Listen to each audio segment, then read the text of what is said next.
I've been a detective for most of my life. I've seen things that could break a man's mind, but nothing like my last case. It started with a missing person and a silent house at the edge of town. The moment I stepped inside, I felt it. The air moved like it was breathing, watching me. That was the night I realized that some cases should never be opened. I got the call a little after midnight, the kind of hour when the world feels quieter than it should, and every sound seems too sharp. A missing woman named Abigail Hart, 32, lived alone. No history of running away, no recent conflicts, no medical conditions. Her neighbor claimed she hadn't been seen in 2 days, and that her lights had been on for hours without movement. His voice on the phone bothered me. Not panicked, not confused, just resigned, as if he already understood something terrible had happened long before anyone else noticed. The drive to her house took me through the outskirts of town, past the empty fields and into the woods where the asphalt cracked and trees bent over the road like they were hiding secrets. Fog clung to the ground in long white strands, drifting aimlessly, swallowing the tires of my car. It was the kind of fog that felt alive, shifting with intention rather than with the wind. I cracked the window to clear the glass, and the air that came in felt colder than the season should have allowed. Damp, heavy, almost metallic, like the scent of old blood washed away by rain. Abigail's house sat alone at the end of a narrow dirt road, tucked between 2 enormous pine trees. Their branches looked sickly, twisted in such unnatural angles that they cast shadows resembling hands. The house itself was small, 2 stories, worn paint peeling from the panels. One curtain moved slightly in the upstairs window, even though there was no breeze strong enough to push fabric like that. I stepped out of the car and instantly felt watched, though the woods were silent except for the occasional rustle of something shifting between the leaves. The front door wasn't damaged. It wasn't forced. It was simply unlocked. And unlocked doors at midnight in isolated houses never lead to anything good. The moment I crossed the threshold, I felt something strange. The air inside was colder than outside, a suffocating, unnatural cold that crawled across my skin and settled deep in my bones. The house smelled faintly of lavender, but beneath it lingered something else, something older, the kind of scent you'd expect in a sealed basement that hasn't been opened for generations. The living room was tidy, almost staged. A cup of tea sat on a small wooden table beside the couch. The tea was cold, but not moldy or spoiled, meaning Abigail had made it recently. The lights were on but dim, like they'd been flickering for hours. A clock on the wall ticked normally, but for some reason, each tick felt loud enough to echo. I called her name. Abigail. No response. My voice felt swallowed by the house, absorbed instead of reflected. I took a few steps deeper inside. Something about the floorboards bothered me. They were too quiet. Old wood always creaks, always complains beneath the weight of footsteps. But these boards felt soft, almost padded, as if the whole house was holding its breath. Then I heard it, a soft, rhythmic tapping from upstairs. Tap, tap, tap. Slow. Too slow for a machine. Too precise to be random. I climbed the staircase, each step making the tapping clearer. The hallway at the top looked wrong, narrower than it should have been, longer than the outside layout allowed. Shadows pooled in the corners even though the lights were on. My flashlight beam felt weaker inside that hall, like the darkness was pushing back against it. The tapping came from the last door on the right. I gripped the doorknob. It was ice cold. I pushed it open, expecting a bedroom, maybe a broken pipe hitting wood, maybe some rodent trapped inside. But the room was empty, entirely empty. 4 bare walls painted in a faded pale gray. No bed, no dresser, no personal belongings. Just emptiness and dust, except for the scratches. They covered the far wall from top to bottom. Long, deep, desperate scratches. Some straight, some curved erratically, like whoever made them had been shaking violently. I stepped closer and ran my hand near them without touching. The grooves were fresh. The wood was torn, not worn. Whatever or whoever had clawed that wall. It had happened recently. As I examined them, the tapping stopped. The silence that followed was thick enough to hear my heartbeat pulsing in my ears. Then I felt it, a shift in the air behind me. Not movement, not sound, just a pressure. Like something huge was standing close enough to touch my back without making contact. I turned fast, but there was nothing except darkness where the hallway should have been. The light in the hall flickered once, twice, then steadied. But in that split second of darkness, I saw it.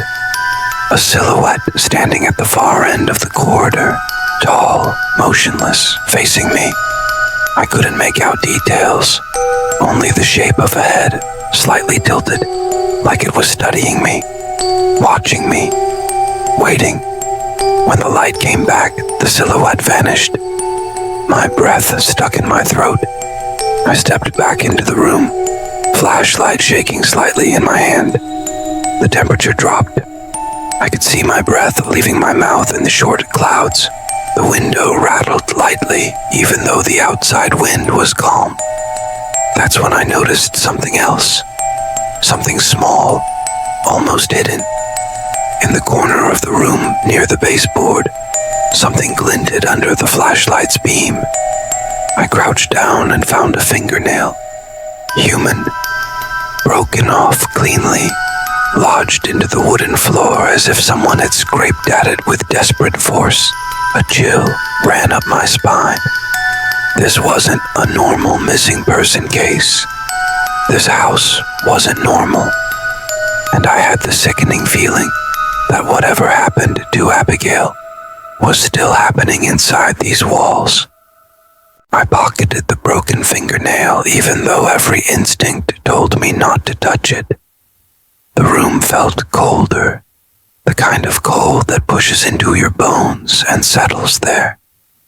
My breath left my mouth in faint, foggy clouds as I turned toward the hallway.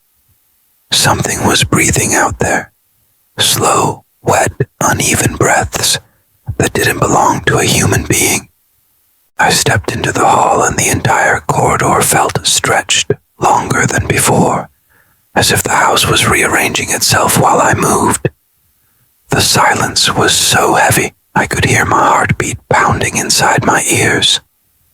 Then I noticed a picture frame hanging crooked on the wall, a frame that hadn't been there minutes earlier.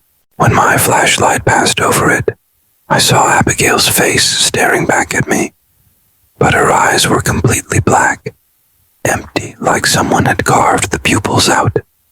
I blinked, and the photo changed. Now it showed the house itself in daylight, and in the upstairs window, a tall, thin shadow stood watching. When my fingers touched the frame, I heard a step behind me, slow and deliberate. I turned quickly, but the hallway was empty. My breathing grew shallow as I moved toward the staircase. The moment my foot touched the first step, every light on the second floor exploded at once, plunging everything into darkness. My flashlight flickered violently, and then the noise started. A door upstairs slammed shut. Then another. Then another. Every door in the hallway began to open and close in rapid succession, as if something was running through them, faster than a human could move, slamming them with unnatural force. The sounds echoed down the stairs like a storm. I rushed down, desperate to leave, but when I reached the bottom, I froze. Something was standing there, blocking my exit. Tall, thin, bent in unnatural ways, its arms dangling past where its knees should be. The flashlight's weak beam landed on its skin, pale, stretched tightly across sharp bones, and its face, or lack of one, stopped my breath. No eyes, no mouth, no nose. Just smooth, melted skin where features should be.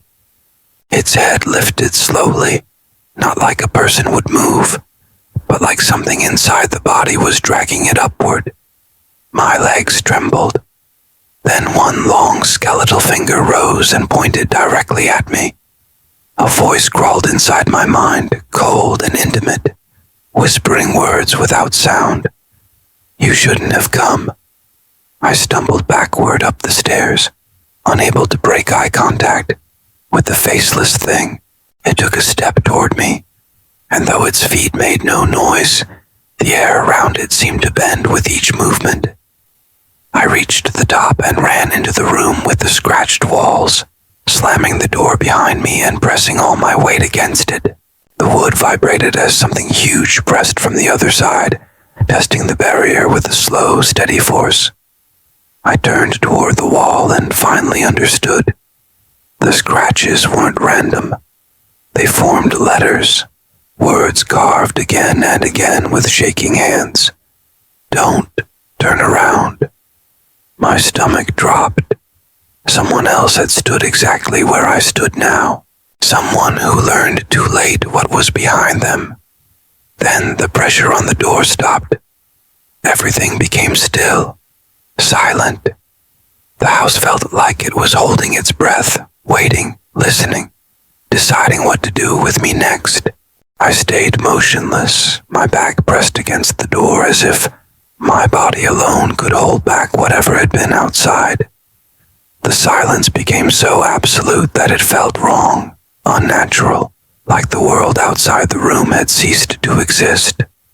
My heartbeat echoed in my head, each thump vibrating through my ribs. The temperature kept dropping until my fingertips went numb.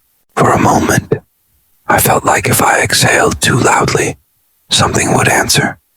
I reached slowly for my flashlight, raising it toward the room. The beam shook in my hand.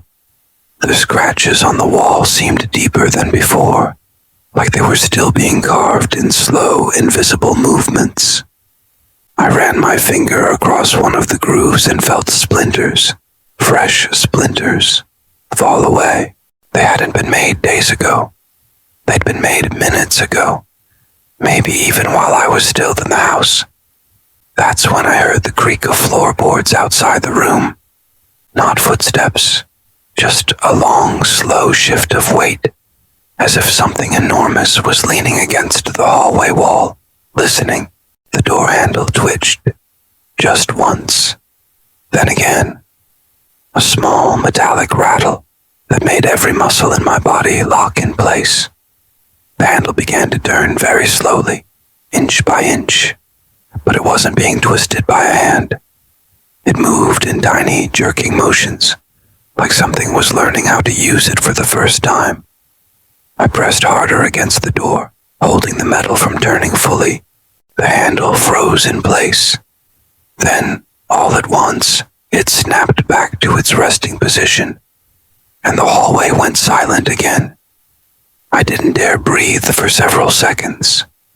My throat felt tight, as if invisible fingers were already gripping it. I forced myself to move away from the door and toward the window, hoping to climb out or at least see something that made sense.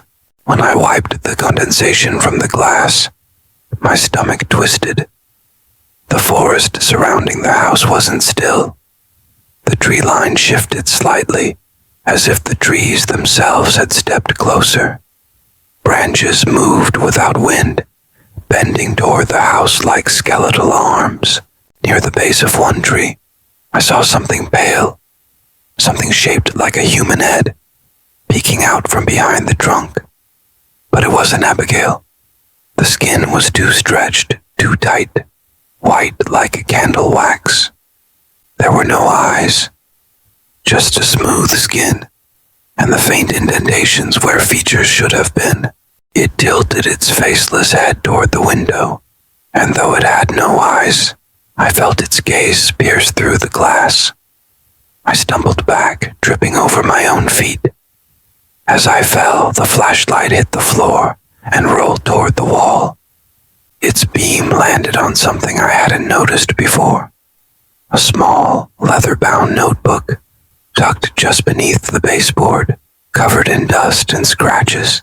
I grabbed it, hands trembling, and opened to the first page. The writing was frantic, jagged. The letters pressed so hard, they dug into the paper. The first line made my blood run cold. If you are reading this, it already knows you are here. I flipped to the next page, scanning rapidly. The entries were written by Abigail, her handwriting deteriorating gradually, the sentences becoming unstable, dropping into rambling phrases and terrified pleas. She wrote about hearing breathing inside the walls, seeing shadows that didn't belong to her, mirrors warping her reflection, and something shifting the rooms at night, changing the house layout even while she was awake. Then the final entry, barely legible, scribbled in trembling strokes. It wears my face when it wants to. Don't follow it. Don't trust it. Don't look directly at it. If it knows your name, it's already inside. My breath caught in my throat. Cold washed through me from head to toe. As I lowered the notebook, something scraped slowly across the window behind me. Fingernails, or something pretending to be fingernails, dragged along the glass with deliberate pressure. The sound was long and slow, like someone savoring the moment. I didn't turn around. I couldn't. Every word scratched on the wall repeated through my mind. Don't turn around. The scraping grew louder, circling the window frame, moving down toward the sill. Then, very slowly, a soft tapping began against the glass. 3 taps. Pause. 2 taps. Pause. 3 taps again. Morse code. A pattern. Or something simply mimicking sound without understanding meaning. I felt its presence through the glass, close enough to fog the window with breath it didn't have. My legs trembled violently. Suddenly, from the hallway, the same tapping began, on the bedroom door. From both sides. 2 different rhythms. 2 different entities. One inside the house. One outside. Both aware of me. Both waiting. Both learning. The tapping on the door stopped. A deep, dragging sound replaced it, like something enormous was pulling itself across the floorboards toward the bedroom. The boards groaned under the weight, each creak closer than the last. I backed into the corner of the room, gripping the notebook like it could protect me. And then from right behind the door, a voice whispered my name. Not inside my head, not imagined, spoken, in my exact voice, perfectly mimicked, perfectly wrong. When it spoke my name with Abigail's voice layered over mine, something in my chest tightened so violently that for a moment I forgot how to breathe. The thing standing in the doorway held Abigail's shape like an ill-fitting costume, its movements jerky and uncertain, as if it wasn't used to joints bending in the right direction. Her head tilted downward, but the angle was unnatural, bending too far, stretching tendons that should have snapped. Her brown hair fell forward in tangled strands, hiding most of her face, except for her mouth. The smile was wide, far too wide to belong to any living person. The corners of her lips split open as though something inside her skull was forcing the expression from underneath. It took a step toward me, the floorboards groaning under its weight. and I instinctively stumbled backward until my back hit the wall. The flashlight flickered in my hand, its beam bending strangely as if the light itself was afraid to touch the creature wearing Abigail R.'s skin.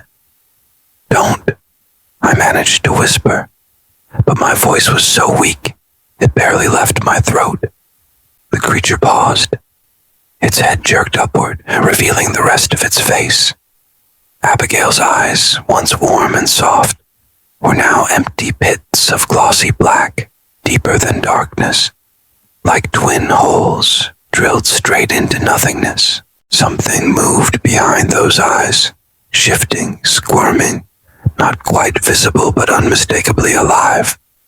It studied me with those hollow voids, its smile twitching as if adjusting itself to appear more human. "Why are you running from yourself?" it asked, and the words vibrated inside my skull rather than in the air. The double voice effect was worse now, layered with other tones, other voices, whispers, gasps, faint laughter, like dozens of people speaking at once, all trapped inside the puppet it controlled. I gripped the flashlight harder and forced myself to move. I bolted toward the shattered doorway, stepping past the creature before it could react. As I brushed past, the temperature around me dropped so violently that my breath crystallized in front of me. A long, cold hand grazed my arm, and the touch felt like ice searing into my skin, burning and freezing at the same time. I stumbled down the hallway, my vision pulsing with adrenaline and panic. The house groaned and shifted beneath my feet, its walls narrowing, stretching, closing in. The staircase that had once been steps away now seemed impossibly far, like the hallway had grown in length, and behind me I heard Abigail's borrowed voice call out again, soft, dragging, almost playful. "Where are you going? I'm right here. You can't leave without me." The hallway lights flickered violently, then burst all at once, shards raining down around me. I shielded my face as darkness swallowed everything, leaving only the trembling beam of my flashlight. I sprinted toward the stairs, but the floor vibrated beneath me. A deep, rhythmic thumping began to echo through the house, like a heartbeat pulsing from the walls themselves. Each thump seemed to rattle the beams inside the structure. The house wasn't just haunted, it was alive, and it was waking up. I reached the top of the stairs just in time to see the bottom swallowed by a wave of blackness that bled upward like ink spreading across paper. The shadows rose in smooth, curling tendrils, twisting around the banister and slithering up the steps. As they climbed, the walls around them bent inward, contorting like wet clay being molded by invisible hands. The wooden floor twisted as though something beneath it was pressing upward, trying to break through. I backed up, gripping the pendant from the box in my pocket. The silver eye felt warm now, unnaturally warm, pulsing faintly like a heartbeat against my palm. I didn't know what it meant or why Abigail had hidden it, but it was the only thing in this house that didn't feel contaminated. As the shadows reached the midpoint of the stairs, a distortion rippled through them. A long, spindly arm stretching out, then a second, a shape began forming at the bottom of the staircase, rising slowly, impossibly tall, its body bending and twisting like a marionette, being pulled upright. The thing assembled itself from darkness, limbs unfolding, ribs stretching, a spine clicking into place one vertebra at a time. Its head rose last, sagging to one side, as though the neck was too weak to support it. When its empty face turned toward me, a shudder ran through the entire house.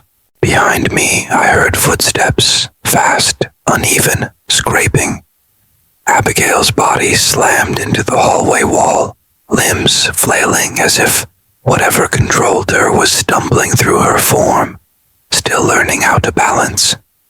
She dragged herself upright, twisted violently, and began sprinting toward me on all fours, her joints popping loudly with every movement. I had only seconds to react. I spun, grabbed the doorframe of the nearest room, and threw myself inside, slamming the door shut. There was no lock. I braced my body against it, just as something large crashed into the other side. The impact threw me backward, knocking the wind out of me. The door bowed inward, wood cracking, plaster raining down from the ceiling. I scrambled to my feet and glanced around the room. It was the bathroom. The mirror above the sink was shattered, jagged pieces still clinging to the frame. The tub was filled with dark water that smelled of rot, and muddy footprints lined the floor, circling the tub, as if someone had stepped in and out repeatedly. I backed away from it instinctively, my flashlight beam shaking. The creature slammed into the door again, harder this time, splinters flying across the floor. I grabbed the heaviest thing I saw, a rusted metal towel bar that had fallen off the wall, and jammed it under the handle. It wouldn't hold for long, but it might slow it down. The pounding became relentless. Something scraped along the wood, long and slow, like claws tracing the outline of my body from the other side. I stumbled toward the window, hoping it would open, but the frame was sealed shut by layers of swollen wood. When I tried to force it open, the glass quivered, not from my strength, but from something tapping on the outside of the window. Gently at first, then harder, then faster. Tap, tap, tap, tap, tap. I froze. Slowly, I turned my head and aimed the flashlight toward the glass. A face stared back at me from outside.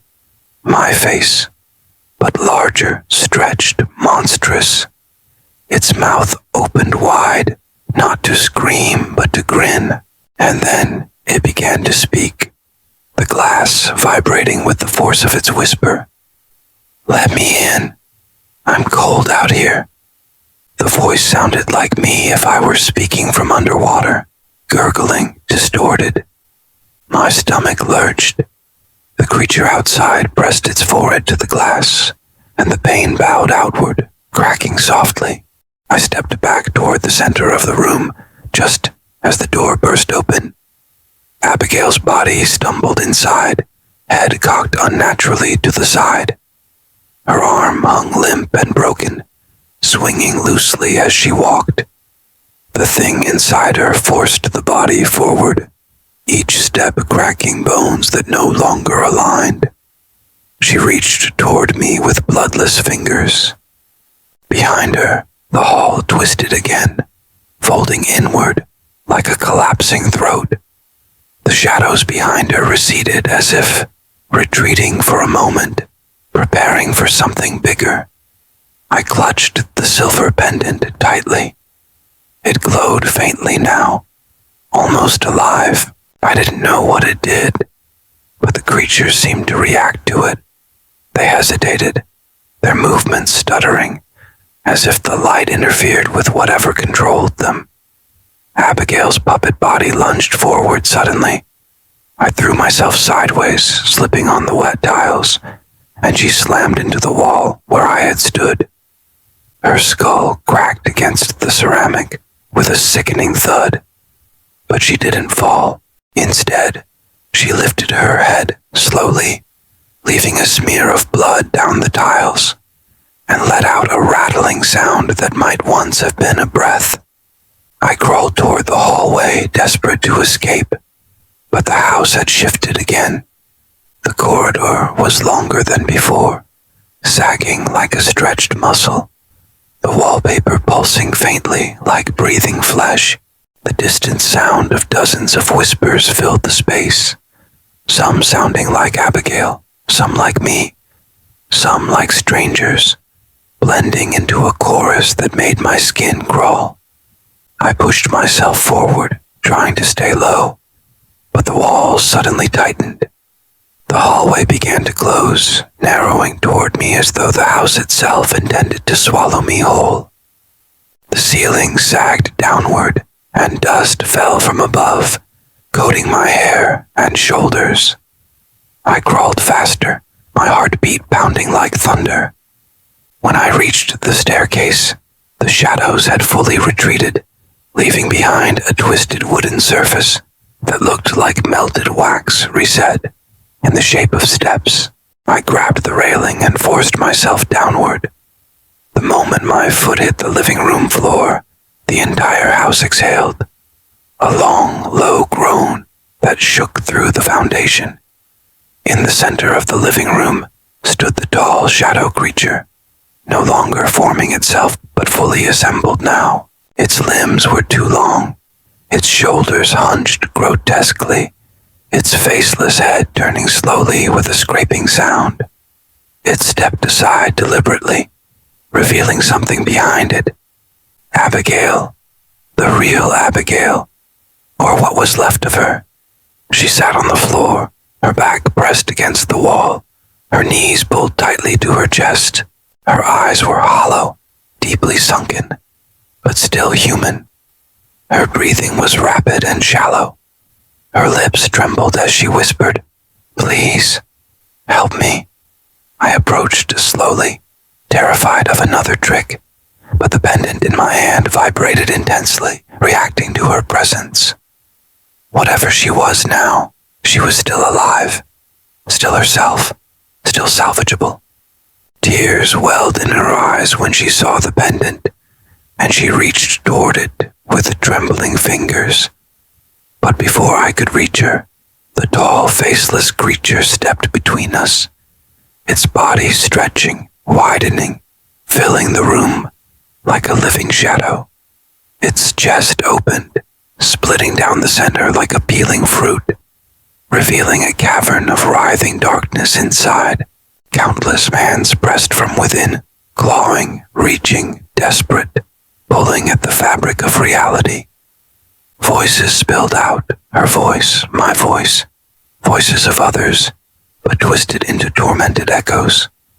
The pendant burned hot in my hand now, searing my skin, glowing brighter than anything I'd ever seen. The creature recoiled slightly, its open chest recoiling like a wounded animal. Abigail screamed, "Use it, please." I raised the pendant, and the house shuddered. The walls rippled, the lights overhead flared violently. Everything exploded into chaos. The creature lunged, Abigail cried out, the shadows surged, the floor split open, and the house itself roared like something ancient and starving. And then everything went black.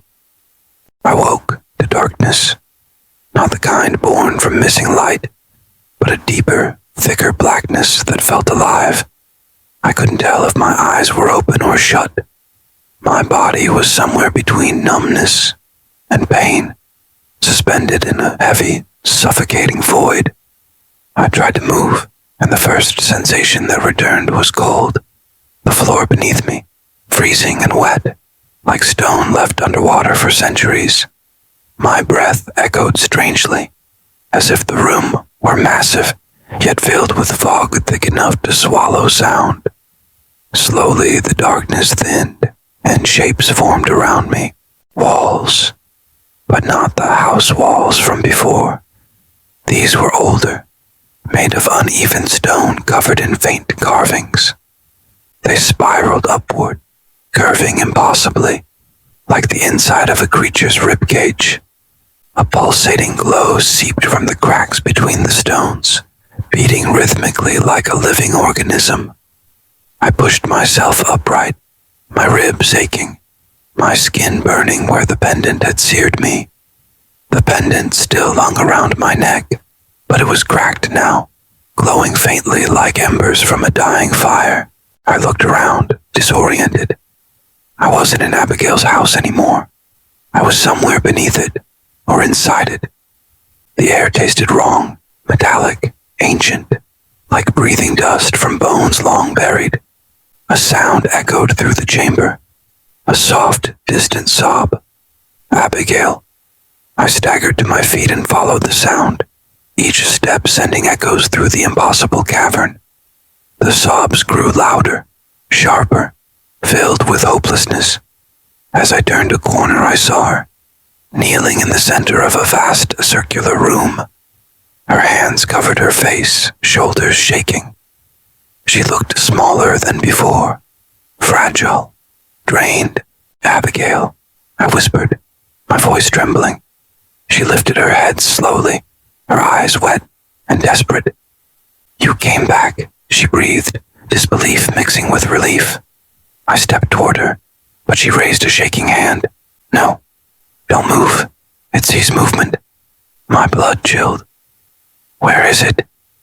Abigail's eyes darted around the chamber. Everywhere, she whispered. This place, it's not a basement. It's not part of the house. It's where it takes people. It's where it feeds.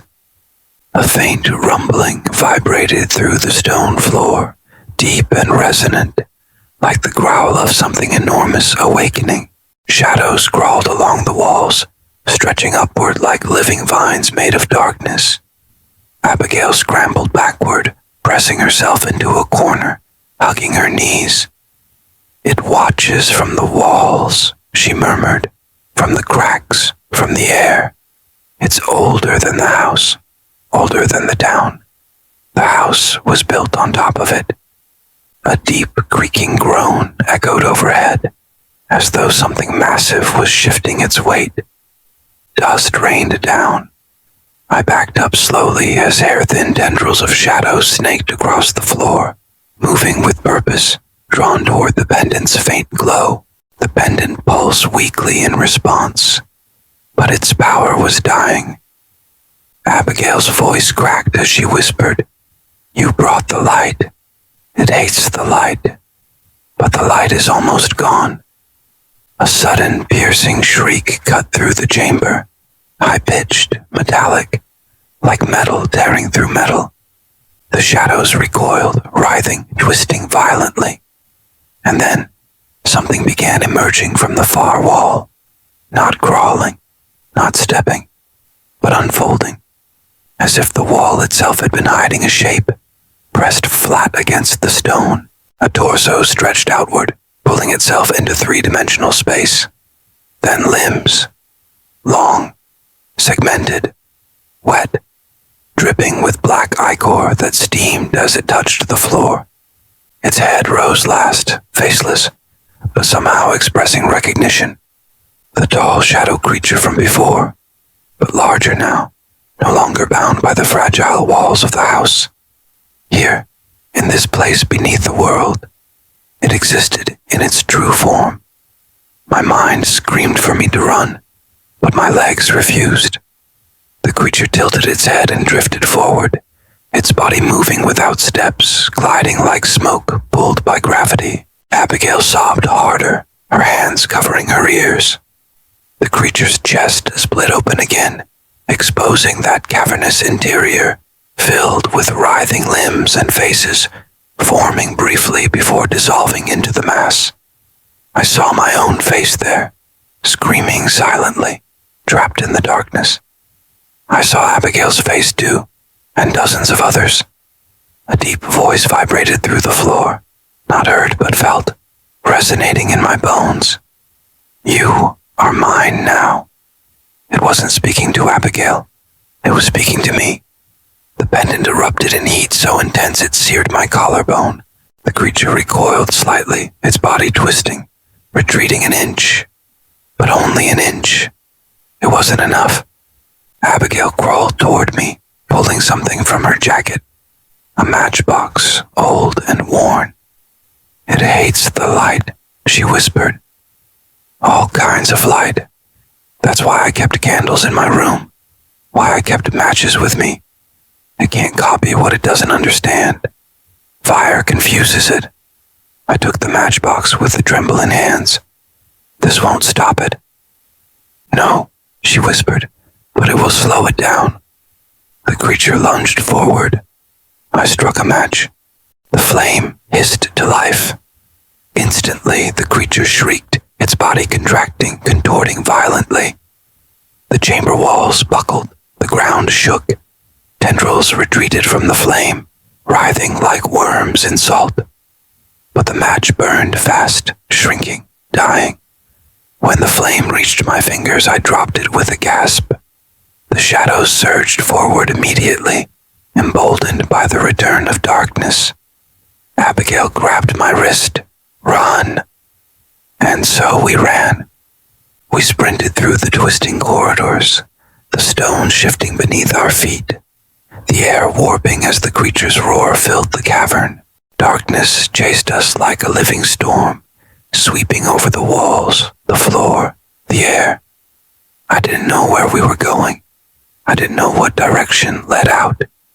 The space shifted endlessly, like the inside of a nightmare maze. But then, I recognized something carved into the stone, a symbol identical to the one engraved on the pendant, a crude eye.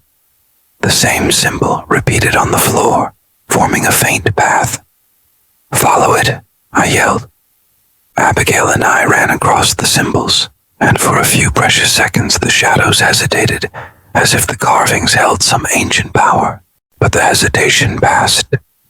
The creature roared behind us, a deafening, earth-cracking sound, and the walls ahead of us began sealing shut, stone grinding against stone, as apertures closed like eyelids. We dashed forward, slipping through the narrowing gap just before it sealed entirely. Behind the walls, something massive slammed into it, cracking it from the other side. We found ourselves in a smaller chamber, circular and lined with old wooden beams. The ceiling was slanted in a way I recognized. We were under the house again. Abigail pointed upward, tears streaming down her face. "There, it's thin there, the floorboards. We can break through." I grabbed a broken beam and swung upward with everything I had.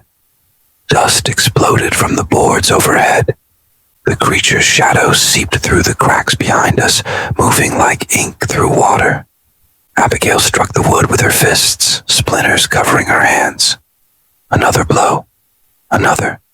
A slab of flooring splintered, letting a shaft of faint moonlight pierce the dark. I felt air, real air, brushing against my face. Abigail climbed first. I pushed her upward, lifting her through the break in the floor. She scrambled onto the floor above. I jumped, grabbing the edge, pulling myself up, with raw desperation. As my torso cleared the hole, a long, cold hand seized my ankle. The creature had me. It pulled with impossible strength, dragging me downward. The boards cracked at the edges as my fingers slipped. "Help!" Abigail grabbed my arms, pulling me upward, her face twisted with terror and determination. "Don't let it take you," she cried. The pendant around my neck burned brightly one final time. I felt it pulsing, cracking, exploding with heat. The creature shrieked beneath the floor, recoiling just enough for my leg to slip free. Abigail yanked me upward with a final, desperate pull. We collapsed on the floor, gasping. Behind us, the hole sealed shut, floorboards bending inward, then snapping back into place like a mouth closing. The house shuddered violently, every wall trembling. Windows cracked, plaster rained from the ceiling. A deep, enraged roar shook the entire structure, but the creature could no longer reach us. And then, silence. The house went still, completely still. Abigail curled into herself, sobbing uncontrollably. I sat beside her, shaking, drenched in sweat and cold air. The pendant around my neck had turned black and split down the center. Its power was gone. Slowly, the first rays of dawn filtered through the broken windows. The house no longer felt alive. No breath, no movement, no shifting shadows. just an old rotten structure, hollow and exhausted. We walked out the front door together, stepping into the pale morning light. Abigail leaned against me, weak, trembling but alive. Behind us, the house groaned one final time, as if exhaling defeat, then collapsed inward, its foundations sinking into the earth as though swallowed by the ground itself.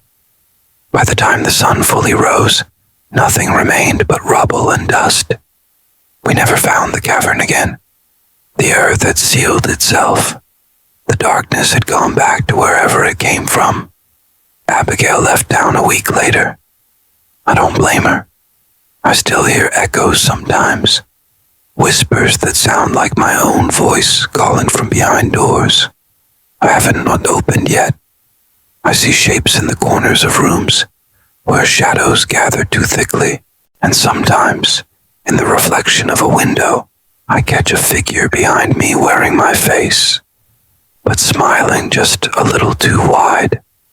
I tell myself I survived the case, but deep down, I know the truth. When something learns your name, part of you never really leaves it behind, and part of it never really leaves you.